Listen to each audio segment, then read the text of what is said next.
Hello students, today we are going to start our next chapter, chapter number 5, the shoe shine. Shoe shine is a person who earns his living by polishing the shoes of other people. So in this chapter, the narrator has described how he's get a job after completing his graduation. So let's come to the chapter. I was sitting outside the tea house in Connaught Circus, idly watching the traffic. I wondered if I could afford a cup of coffee and a plate of potato chips. Here I refers to the narrator writer. अब जो writer है वो Connaught circus एक बहुत famous place है, Connaught place in Delhi. वो वहाँ पर एक टी शॉप के बाहर बैठा हुआ है और टाइम पास करने के लिए वो ट्रैफिक देख रहा है.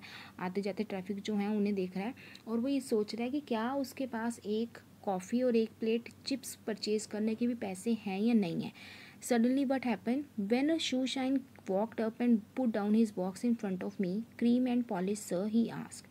अब एकदम क्या हुआ कि एक शू पॉलिशिंग वाला बॉय आया, उसने अपना बॉक्स उसके सामने रखा और उसके क्या कहा, क्रीम एंड पॉलिश सर. उसने उसे अपनी सर्विसेज ऑफर की कि सर आप प्लीज़ अपने शू पॉलिश करवा लीजिए. No I said and look the other way. अब राइटर ने रिफ्यूज़ किया और वो दूसरी साइड देखने लग गया.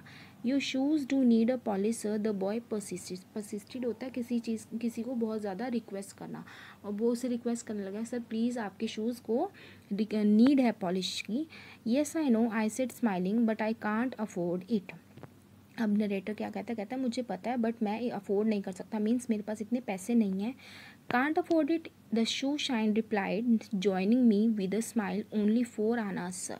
अब नरेटर ने वो बात स्माइल करते हुए कहा था, तो वो शू पॉलिशिंग बॉय भी ने बिना स्माइल करते हुए क्या कहा, कहता है अफोर्ड नहीं कर सकते, कहता है सिर्फ 4 आनाज. आनाज पुराने टाइम की जो करेंसी थी, तो 4 आनाज 25 पैसे बनाते थे. कहता है सर सिर्फ 4 आनाज लगेंगे. आई हैवेंट गोट 4 आनाज for a shoe polish, I said walking away.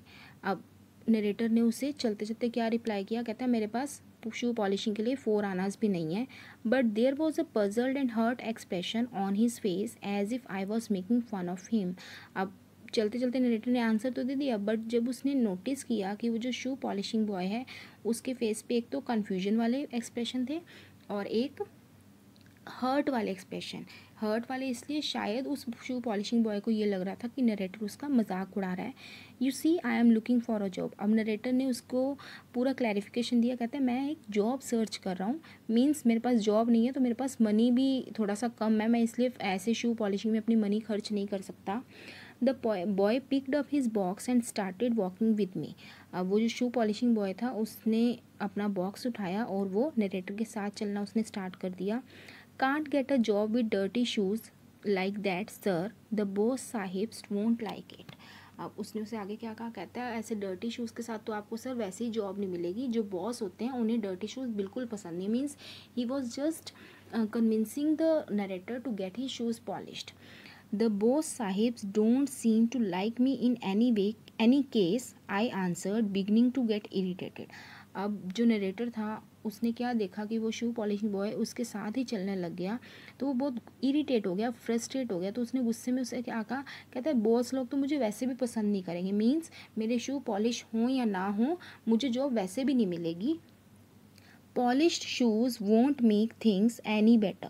अब उसने क्या कहा, पॉलिश शूज़ से थिंग्स अच्छी नहीं हो जाती, मीन्स मेरे शूज़ पॉलिश होंगे तो ये देख के कोई मुझे जॉब ऑफर नहीं कर देगा.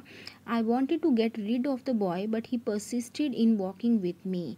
अब क्या हुआ, जो नरेटर था वो ये चाहता था कि ये शू पॉलिशिंग बॉय मुझे मतलब चला जाए अपने रास्ते, मुझे अकेला छोड़ दे, बट वो उसके साथ ही चलता रहा. You don't live in Delhi, he said after a while. अब उसने क्या कहा कि 1-2 सेकेंड रुक के उसने क्या कहा कि आप दिल्ली में नहीं रहते. जो शू पॉलिशिंग बॉय था उसने नरेटर से कहा आप दिल्ली में नहीं रहते. No, I replied formally, I come from Calcutta now Kolkata and I don't want my shoes polished. अब जो नरेटर है उसने बहुत कॉन्फिडेंटली आंसर दिया कि नहीं, मैं कैलकटा से आया और मुझे अपने शूज़ पॉलिश नहीं करवाने. I have an uncle who works in Calcutta, he went on, earns a lot of money in the house of a Bengali बाबू. अब उसकी ये बात सुन के कि वो कैलकटा से आया शू पॉलिशिंग बॉय ने क्या कहा, कहता है मेरे भी एक अंकल हैं जो कैलकटा में काम करते हैं और बंगाली बाबू एक बंगाली पर्सन के घर काम करते हैं और बहुत अच्छी उनकी सैलरी है. Instantly he thought seized me and how much money do you earn, I questioned. Instant होता है इमीडिएटली। अब एकदम से नरेटर के माइंड में क्वेश्चन आया, कुछ आया और उसने उससे पूछा तुम कितना अर्न कर लेते हो? Oh it all depends on a bad day about 3 rupees, on a good day when there are lots of tourist about 5 sometimes more. कहते हैं वो सारा डिपेंड करता है, अगर दिन अच्छा ना हो तो 3 रुपये, और अगर बहुत ज़्यादा टूरिस्ट आए तो 5 रुपीज़, और कई बार उससे भी ज़्यादा। I did a sport of quick calculation in my mind. The answer sent a shiver through me. The shoe shine earned more than Ram Singh, a clerk in a government office. Here at last was a solution. अब उसकी earning सुन के narrator ने क्या किया, on the spot mind में calculate किया कि अगर एक दिन में इतना कमाता है, अर्न करता है, तो 1 मंथ में कितना करेगा। तो जो उसकी कैलकुलेशन आई उसे सुन के उसे बहुत ज़्यादा शॉक लगा, शिवर होता है एक, शॉक लगा। उसने ये ऑब्ज़र्व किया कि इसकी तो एक गवर्नमेंट क्लर्क से भी ज़्यादा सैलरी है, तो उसको अपनी प्रॉब्लम का सॉल्यूशन मिल गया। Do you think I could, I ask hesitantly. अब नरेटर ने उससे पूछा तुम्हें क्या लगता है मैं भी कर सकता हूँ? बट सर, अब शू पॉलिशिंग बॉय ने पूछा क्या? Polish shoes like you I mean. अब नरेटर ने उससे पूछा तुम्हारी तरह shoes polish shoes? The boy asked stopping dead means वो बहुत ज़्यादा शॉक हो गया, तो उसकी मूवमेंट मतलब एक स्टैचू बन गया। On the payment like me, I didn't expect the loud laugh that followed. अब वो उसकी बात सुन के एकदम शॉक हो गया। कहता है पॉलिश शूज़ मेरी तरह फुटपाथ पर? कहते उसके बाद उसने इतना तेज़ लाफ दिया ना कि मैंने वो एक्सपेक्ट नहीं किया था। It took me a lot of persuading. अब कहता है उसे मनाने के लिए, उसे कन्विंस करने के लिए मुझे बहुत मेहनत लगी, बहुत मुश्किल से वो माना। Shovan Lal, for that was his name, refuse to believe that I wasn't making fun of him. अब उस बॉय का नेम क्या था? शोवन लाल। कहता है उसने बहुत मुश्किल से माना कि मैं उसका मजाक नहीं उड़ा रहा हूँ। He had to leave school 2 years before his matriculation. Why should I want to do his job when I had been to university? कहता है उसने तो मैट्रिक से 2 साल पहले अपनी एजुकेशन छोड़ दी, मीन्स 8th में उसने अपनी जॉब छोड़ दी। कहता है और मैं यूनिवर्सिटी पास करके शू पॉलिशिंग का काम कर रहा हूँ, और उसे ये बिलीव नहीं हो रहा था। If he could speak English he certainly wouldn't be polishing other people's shoes. कहता है नरेटर कहता है कि अगर ये भी मेरी तरह इंग्लिश बोल सकता तो आज ये दूसरों के शूज़ पॉलिश नहीं कर रहा होता। He would sit in an office and be a Sahib himself earning a regular monthly salary. कि अगर आज ये एजुकेटेड होता तो ये भी किसी ऑफिस में बॉस बन के एक monthly salary, fix salary earn कर रहा होता। But he hadn't been born under a lucky star. His father had died of small pox about 3 years ago. No shoe shining was no job for an educated man like myself, but would my friends। कहता है लेकिन वो इतना lucky born नहीं हुआ था, उसकी थोड़ा सा वो अनलकी था कि 3 साल पहले उसके फादर की डेथ हो गई थी चिकन पॉक्स से। तो वो कहता है कि शू शाइनिंग, जो शू पॉलिशिंग का काम है, वो पढ़े लिखों के लिए नहीं, एजुकेटेड पर्सनस के लिए नहीं है। कहता है अगर मैंने ये काम किया तो मेरे फ्रेंड्स क्या सोचेंगे, ये सारी वो माइंड में सोच रहा है। I explained that I had no friends in Delhi, that I had left home without sitting through my exams। अब उसने उसे नरेटर ने शू पॉलिशिंग बॉय को क्या एक्सप्लेन किया? कहता है मेरा कोई फ्रेंड नहीं है, और मैं जो एग्ज़ाम्स में बैठने के बाद मैं सब कुछ छोड़ चुका हूँ। And most important that even if I did apply for a clerks job I would be earning less than himself. वो कहता है और इससे भी बड़ी बात, अगर मैं क्लर्क की जॉब के लिए अप्लाई भी करता हूँ, मुझे जॉब मिल जाती है, तो मैं इससे कम अर्न करूँगा। तो वो ये देख रहे हैं कि इसमें मेरी बहुत अच्छी अर्निंग है, तो मैं यही काम करूँ।